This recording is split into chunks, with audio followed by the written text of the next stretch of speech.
Good morning students.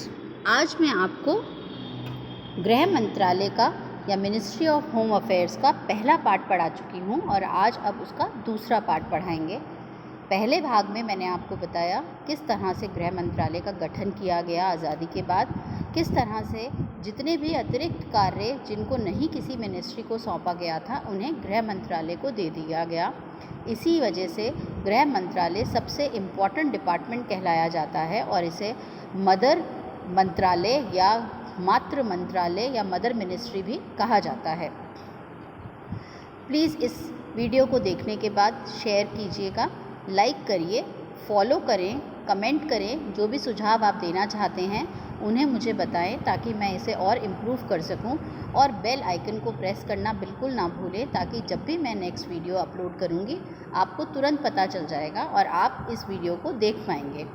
अगर आपको video के अंदर जो पेजेस हैं उनको अच्छे से स्पष्ट रूप से ना देख पाएँ तो मैं वीडियो डालने के बाद उसका एक PDF व्हाट्सएप ग्रुप में भी डाल देती हूँ ताकि आप लोग उसको जूम कर आराम से पढ़ पाएँ या उसका प्रिंट आउट निकाल पाएँ, जो कि वीडियो में संभव नहीं हो पाता है। तो आज अब हम शुरू करते हैं। गृह मंत्रालय या होम डिपार्टमेंट, और होम डिपार्टमेंट का मैंने आपको संगठनात्मक चार्ट पढ़ाया, बताया कि उसमें गृह सचिव होते हैं, गृह मंत्री होते हैं, क्या क्या विभाग होते हैं। तो अब उसको थोड़ा सा ब्रशअप करते हुए हम आगे उसके अलाइड डिपार्टमेंट्स के बारे में पढ़ेंगे।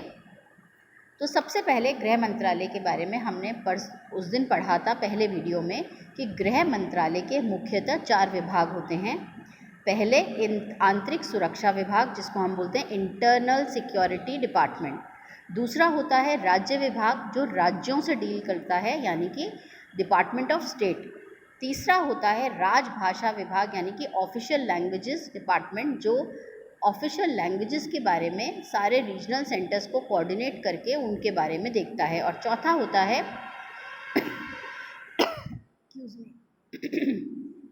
गृह विभाग या होम डिपार्टमेंट। अब गृह मंत्रालय का जो सचिवालय है, जिसके बारे में कल मैंने आपको संगठनात्मक चार्ट बताया था, अभी फिर से आपको बताऊंगी, वह 26 प्रभागों में विभक्त है। अब ये देखिए, ये मैंने आपको कल पढ़ाया था कि गृह मंत्रालय का सचिवालय जो है उसके अंदर गृह सचिव है, राजभाषा सचिव होते हैं, विशिष्ट सचिव होते हैं, परामर्शदाता यानी कि एडवाइज़र्स होते हैं, अतिरिक्त सचिव यानी कि अतिरिक्त सचिव होते हैं, संयुक्त सचिव यानी कि जॉइंट सेक्रेटरीज होते हैं, उप सचिव यानी कि अंडर सेक्रेटरीज होते हैं, अपर सचिव होते हैं, अनुभाग अधिकारी होते हैं, और 4 विभाग होते हैं। आंतरिक सुरक्षा, जो अभी मैंने आपको बताया, राज्य विभाग, राजभाषा विभाग और गृह विभाग। अब इसी होम डिपार्टमेंट के कुछ संलग्न कार्यालय हैं। कौन कौन से संलग्न कार्यालय हैं इन्हें हम अच्छे से पढ़ेंगे। सबसे पहला संलग्न कार्यालय जो है वो है केंद्रीय गुप्तचर ब्यूरो। केंद्रीय गुप्तचर ब्यूरो, जैसा कि इसके नाम से स्पष्ट है, आप लोगों को पता चलेगा कि जितनी भी हमारे को गुप्त सूचनाएं देश विदेश के बारे में पता चलानी होती हैं वो एक सेंट्रल ब्यूरो होता है जिससे हम द्वारा ये सूचनाएं प्राप्त करते हैं। यह जो ब्यूरो है या यह जो एजेंसी है, यह इसी गृह डिपार्टमेंट से या गृह विभाग से अटैच्ड है, इसका संलग्न कार्यालय है। फिर केंद्रीय अन्वेषण ब्यूरो, अन्वेषण का मतलब होता है रिसर्च करना। तो जो रिसर्च हम करते हैं, सेंसस होती है या इस तरह की और भी रिसर्चेज होती हैं हमारे लिए कि कितना विमेन मैन का रेशियो है, कितने ओल्ड हैं हमारे यहाँ, कितने हमारे यहाँ सीनियर सिटीजन्स हैं, इन सब की जानकारी यह अन्वेषण ब्यूरो के द्वारा दी जाती है। फिर तीसरा संलग्न कार्यालय जो बहुत ही पब्लिक एडमिनिस्ट्रेशन के पॉइंट ऑफ व्यू से इम्पॉर्टेंट है, वह है LBS अकेडमी ऑफ एडमिनिस्ट्रेशन, जो कि मसूरी में स्थित है। इसका नाम है लाल बहादुर शास्त्री प्रशासकीय राष्ट्रीय अकेडमी, जो मसूरी में है। जब भी आप में से जो भी बच्चा या जितने भी बच्चे UPSC में सिलेक्ट होते हैं, IAS IPS ये सब बनते हैं, उनकी फाउंडेशनल ट्रेनिंग जो होती है, जो इनिशियल ट्रेनिंग होती है, वो LBS अकेडमी ऑफ एडमिनिस्ट्रेशन में कराई जाती है। और सब जने वहाँ मसूरी में रहकर फाउंडेशन कोर्स करते हैं। इससे हम LBS अकेडमी ऑफ एडमिनिस्ट्रेशन जो है, ये भी इसी गृह मंत्रालय से अटैच्ड है। फिर चौथा जो इसका संलग्न कार्यालय है वह है सचिवालय प्रशिक्षण विद्यालय, सेक्रेटेरिएट ट्रेनिंग स्कूल जिसे कहते हैं हम, ये दिल्ली में होता है। बहुत सारे एग्ज़ाम्स के अंदर जो सेक्रेटेरिएट से रिलेटेड हैं, एसएससी के जो एग्ज़ाम्स हैं, उनका प्रशिक्षण जो है वो सचिवालय प्रशिक्षण विद्यालय दिल्ली के द्वारा किया जाता है। फिर जनगणना महारजिस्ट्रार दिल्ली, जनगणना का महारजिस्ट्रार दफ्तर जो है वह दिल्ली में है।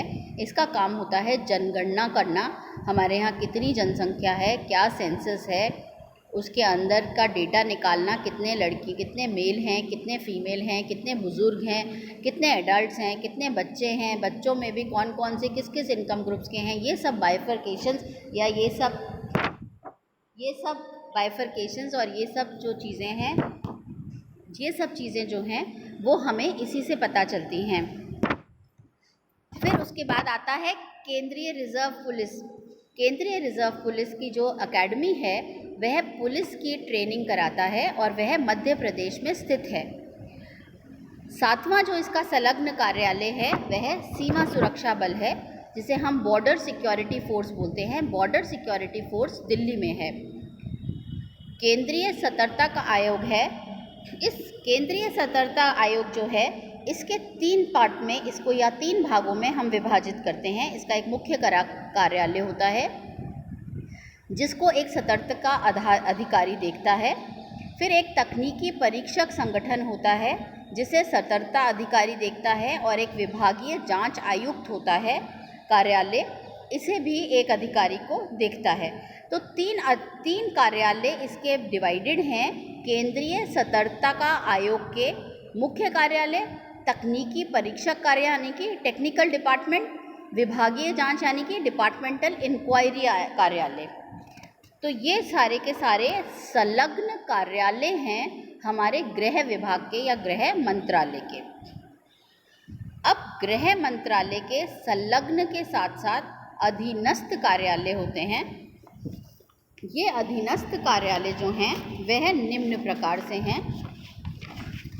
पहला है सरदार पटेल राष्ट्रीय पुलिस अकेडमी। जो भी आईपीएस सिलेक्ट होते हैं वो फाउंडेशन कोर्स मसूरी में करने के बाद वह राष्ट्रीय पुलिस अकेडमी जो हैदराबाद में स्थित है वहाँ पर वो प्रशिक्षण प्रदान करती है।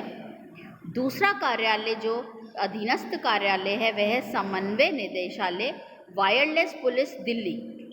समस्त राज्यों में जो वायरलेस पुलिस तैनात होती है, जिनमें रेडियो संचार तकनीक पर शोध करने, समस्याओं पर परामर्श देने और इस क्षेत्र में जितने भी प्रभावी कम्युनिकेशन या कोऑर्डिनेशन करना होता है, यह सब काम इस समन्वय निदेशालय दिल्ली की द्वारा किया जाता है।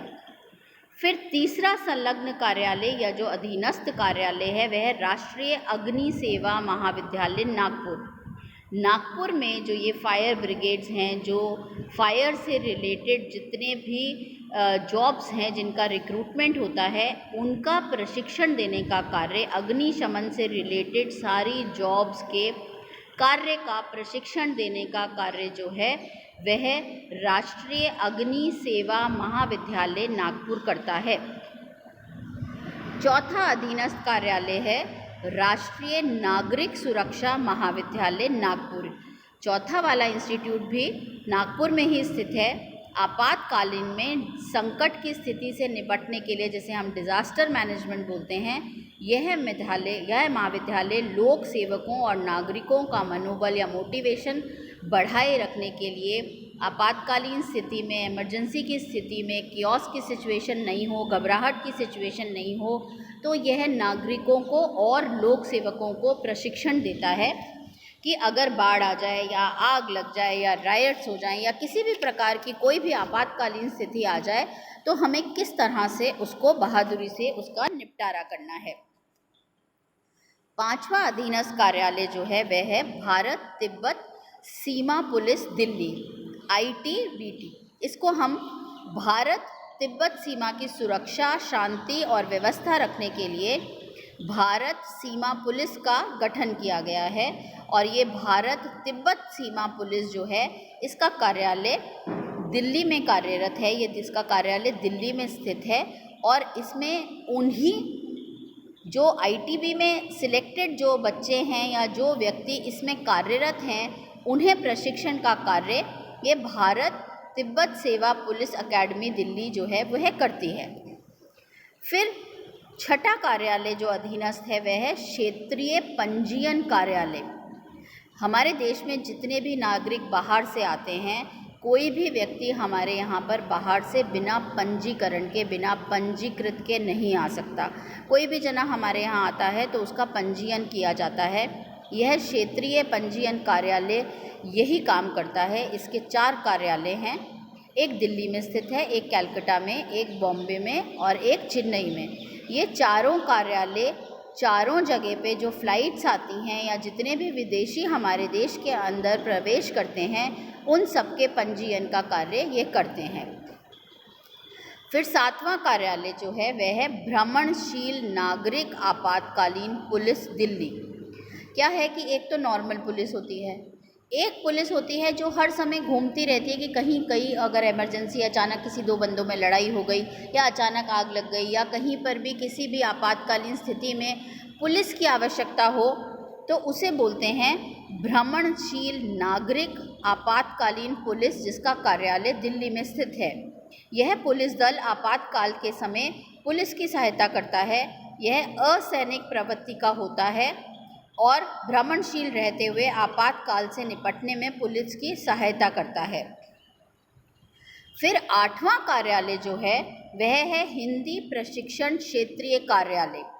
इसे हम 8वां, 9वां, 10वां और 11वां नंबर इसलिए देते हैं क्योंकि यह हिंदी प्रशिक्षण क्षेत्रीय कार्यालय 4 हैं। 8वां जो है वह दिल्ली में है, 9वां अधीनस्थ कार्यालय जो है वो कोलकाता में है, 10वां जो है वह मुंबई में है और 11वें नंबर का अधीनस्थ कार्यालय जो है वह चेन्नई में है।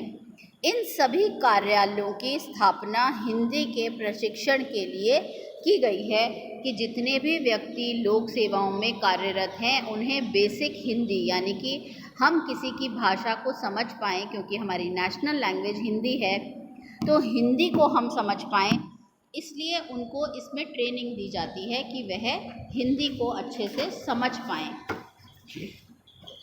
फिर 12वां कार्यालय जो है, जो 12th अधीनस्थ कार्यालय इससे अटैच्ड है, वह है आंतरिक सुरक्षा अकेडमी माउंट आबू, यानी कि internal security academy mount Abu. यह इंटरनल सिक्योरिटी से जुड़े जितने भी लोक सेवक हैं, जितने भी व्यक्ति इनमें कार्यरत हैं, उनकी ट्रेनिंग जो है माउंट आबू में होती है। देश के पुलिस कार्मिकों और अधिकारियों को आंतरिक सुरक्षा में निपुण करने का प्रशिक्षण माउंट आबू की इस अकेडमी के द्वारा दिया जाता है। फिर 13 औद्योगिक सुरक्षा, 13वां या जो 13 नंबर का जो अधीनस्थ कार्यालय है वह है औद्योगिक सुरक्षा बल दिल्ली। यह एक प्रकार का पुलिस बल है जो औद्योगिक क्षेत्रों की सुरक्षा का कार्य करता है। औद्योगिक क्षेत्रों की सुरक्षा का कार्य करता है और ये इंडस्ट्रियल एरियाज़ में किस किस तरह के क्या क्या सिक्योरिटी की ज़रूरत है उसके बारे में दर्शाता है। अब इसके साथ अलाइड जो हैं वो हैं, इसके बाद हैं कुछ एडवाइजरी बॉडीज़ जो हैं वो गृह मंत्रालय के साथ अटैच्ड हैं। यह गृह मंत्रालय को एडवाइस देती हैं, परामर्श देती हैं कई चीज़ों पर। जैसे पहला अटैच्ड बॉडी या एडवाइजरी बॉडी जो है वो है केंद्रीय संस्थापन मंडल। केंद्र सरकार के उच्च पदों पर किन किन योग्य व्यक्तियों की नियुक्ति कैसे कैसे करनी है और किस किस की हम कर सकते हैं। जैसे राज्यसभा के अंदर कुछ नॉमिनेटेड मेंबर्स होते हैं, जैसे अचानक हमारे विदेश मंत्री जो थी सुषमा स्वराज जी, उनकी अचानक डेथ हो गई तो उसकी जगह पे हम किन किन व्यक्तियों को फॉरेन मिनिस्टर बना सकते हैं, कौन कौन उसके काबिल हैं, इस तरह की एडवाइस देना केंद्रीय संस्थापना मंडल जो है वह करता है। दूसरा, आपातकालीन राहत संगठन की केंद्रीय परामर्शदात्री समिति है। कभी कोई आपातकालीन हो जाए, जैसे यहाँ पर महामारी हो गई कोरोना के टाइम पर जितने भी डिसीजंस लिए जाते हैं गृह विभाग के द्वारा, अमित शाह जी जिसके बारे में सूचनाएं आपको देती हैं, उसको परामर्श करने का काम। कभी भी कंट्री के अंदर कोई भी इमरजेंसी सिचुएशन आ जाती है, चाहे ये कोरोना की महामारी के बारे में हो, चाहे किसी और चीज़ के बारे में हो, चाहे अकाल के बारे में हो, चाहे बाढ़ के बारे में हो, इन सब के संगठन की जो परामर्श करता है, एडवाइस करता है, वो यह इंस्टीट्यूट है। और यह गृह डिपार्टमेंट को इस तरह से एडवाइस करता है ताकि वह अनेक महत्वपूर्ण डिसीजंस जो हैं ले सकें। फिर तीसरी जो एडवाइजरी संस्था है वह होती है यूनियन टेरिटरीज से रिलेटेड एडवाइस, यानी कि संघ प्रशासित प्रदेशों की परामर्शदात्री संस्थाएं।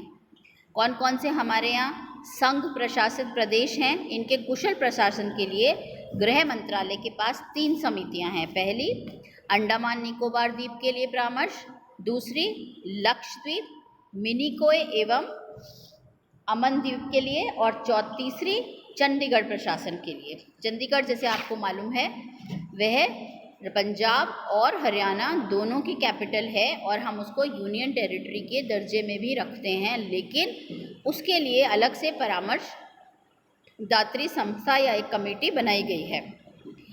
और भी परामर्शदात्री संस्थाएं हैं हमारे यहाँ जो गृह विभाग को परामर्श देती हैं, जैसे कि जनजाति कल्याण परामर्शदाता मंडल, यानी कि जितने भी हमारे यहाँ पर जनजातियाँ हैं उनके कल्याण के लिए किस किस तरह से कार्य करेगा, किस किस तरह से पॉलिसीज़ बनेंगी, उनके बारे में जितनी भी एडवाइजेज़ हैं, जितनी भी परामर्श है वह यह मंडल देता है। फिर हरिजन कल्याण परामर्शदाता मंडल जो इस बारे में परामर्श देता है। फिर स्थायी अग्नि परामर्शदात्री समाज समिति, एक स्थायी समिति है जो अग्नि से रिलेटेड कहीं पर भी फायर हो जाती है, किस तरह से क्या करना है उसके बारे में सलाह देती रहती है।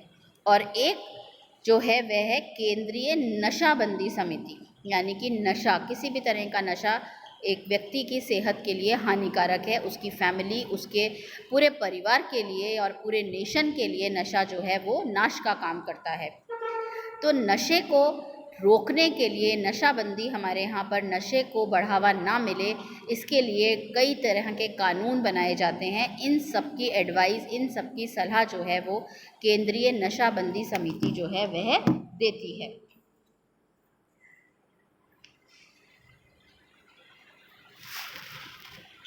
अब आंतरिक सुरक्षा अकेडमी माउंट आबू में मैंने आपको बताया ये प्रशिक्षण देती है गृह मंत्रालय के सचिवालय जो होता है। अब आपको मैंने बताया गृह विभाग है, गृह विभाग या गृह मंत्रालय है, उसको हेड कौन करता है? गृह मंत्री, होम मिनिस्टर। होम मिनिस्टर के नीचे मैंने आपको बताया होम सेक्रेटरी होता है और होम सेक्रेटरी के नीचे बहुत सारे डिप्टी, जॉइंट और अंडर सेक्रेटरीज होते हैं।